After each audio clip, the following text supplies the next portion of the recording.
Assalamualaikum warahmatullahi wabarakatuh. Alhamdulillah, alhamdulillahilladzi ja'alal Indonesia baldatan thayyiba tajri fiha ahkamuhu wa sunnatu rasuli. Assalatu wassalamu ala sayyidil anbiya wal mursalin wa ala alihi wa ashabihi ajma'in. Amma ba'd. Pemirsa yang dirahmati Allah, Islam adalah agama yang lengkap dengan komprehensif. Segala aturan, ajaran dan larangannya mencakup seluruh aspek kehidupan manusia, termasuk di dalamnya tentang konsep bela negara.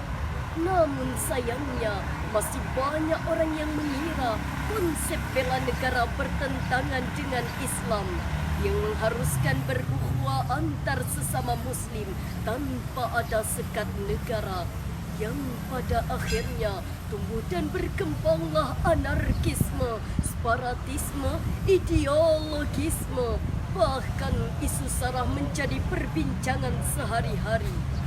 Persoalan bela negara dalam Islam memang cukup rumit, bukan hanya membahas tentang geografis, akan tetapi nilai lokalitas dan kebudayaanlah yang seharusnya dijadikan jembatan antara Islam dan kenegaraan. Semangat membela negara seolah-olah telah memudar di tengah-tengah munculnya ideologi transnasional yang berbaju agama, berbaju suku, bahkan berbaju bangsa.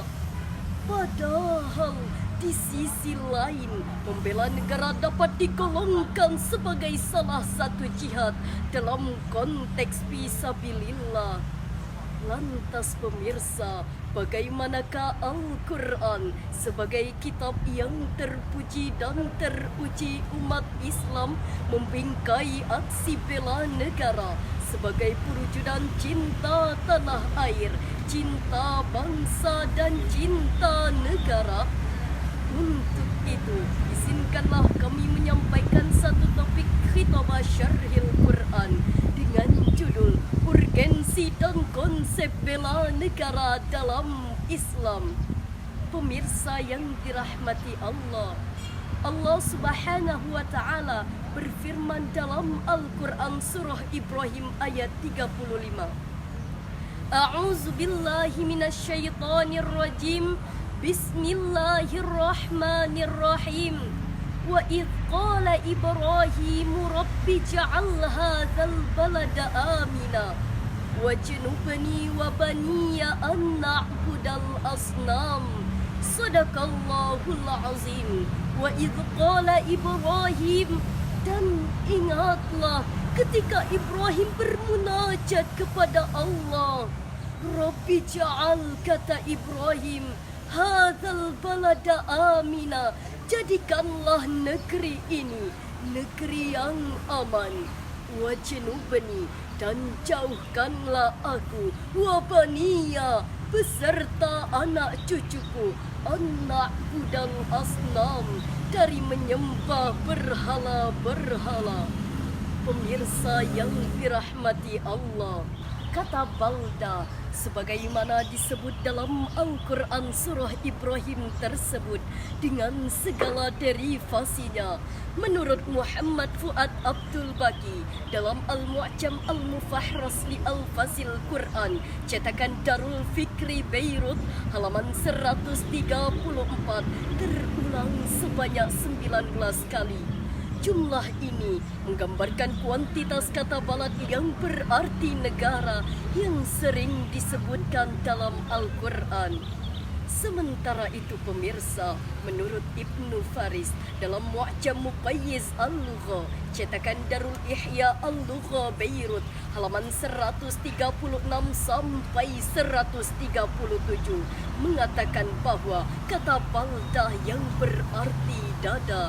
Jika dikatakan wada'at an-naqa baldataha bil ard ay sadraha, unta itu meletakkan dadanya di tanah. dari makna asal, maka secara semantik setiap tempat, negeri atau wilayah yang dijadikan tempat tinggal bisa disebut balda. Hadirin para pemirsa yang dirahmati Allah, dengan demikian bisa dikatakan term al-balad dan al-baldah dalam Al-Quran menuntut umat Islam untuk cinta terhadap tanah air dengan wujud bela negara dan mempertahankan hak-haknya dari siapapun yang ingin merenggutnya. Tentunya dalam konteks jihad fisabilillah. Mau tidak mau, suka tidak suka, negeri kita ini merdeka karena bineka. Berbangsa-bangsa, bersuku-suku, berbagai macam bahasa dijadikan menjadi satu kesatuan dalam Bhinneka Tunggal Ika. Lantas hadirin, bagaimanakah Al-Quran mengaplikasikan jihad dalam kebinekaan di Indonesia yang secara nyata Indonesia merdeka karena bineka? Allah menjelaskan dalam Al-Quran surah yang lain, Al-Quran surah Al-Hujurat ayat 13. A'udzu billahi minasyaitonir rajim. Bismillahirrahmanirrahim. Ya ayyuhan nasu inna khalaqnakum min zakarin wa unsa wa ja'alnakum syu'uban wa qabaila lita'arafu. Inna akramakum 'indallahi atqakum. Shadaqallahul azim. Ya ayyuhan nas, wahai sekalian manusia, mengapa Allah tidak memanggil kita dengan ya ayyuhalladzina amanu? Karena tidak semuanya kita satu jenis. Karenanya Allah memanggil kita dengan sifat yang masih umum. Inna khalaqnakum min zakari wa unsa. Sesungguhnya Allah menciptakan kita dari golongan laki-laki dan golongan perempuan. Wa ja'alnakum syu'uban wa qabaila. Dan Allah jadikan kita berbangsa-bangsa, bersuku-suku. Ada yang suku Bugis, ada yang suku Padang, ada yang suku Jawa, dan lain sebagainya. Akan tetapi, apa tujuannya kata Allah? Lita'arafu, bukan saling mengejek, bukan saling merendahkan, akan tetapi agar kita saling mengenal. Tetapi pemirsa, Allah mempunyai standar kemuliaan. Inna akramakum, sesungguhnya orang yang paling mulia di sisi Allah adalah atqakum, orang yang paling takwa kepada Allah. Pemirsa yang dirahmati Allah, Ibnu Khaldun berpendapat bahwa asy'ub adalah bangsa yang terbentuk karena adanya unsur-unsur persamaan yang timbul karena adanya rasa kebersamaan dalam kelompok yang hidup secara alamiah. Istilah as-sabiyah muncul karena adanya rasa cinta kasih setiap orang terhadap golongannya. Rasa cinta kasih tersebut teraktualisasi dalam senasib sepenanggungan, harga diri, kesetiaan, kerjasama dan saling membantu. Demikianlah yang disebut persatuan Indonesia. Dari syarahan ini dapat disimpulkan bahwa bela negara adalah keniscayaan. Dalam Bhinneka Tunggal Ika, aksi bela negara diwujudkan untuk mempertahankan negara kesatuan Republik Indonesia. Sebagaimana semboyan Hadratus Syekh Kiai Haji Hashim Asy'ari, hubbul watan, cinta tanah air, minal iman, sebagian dari iman.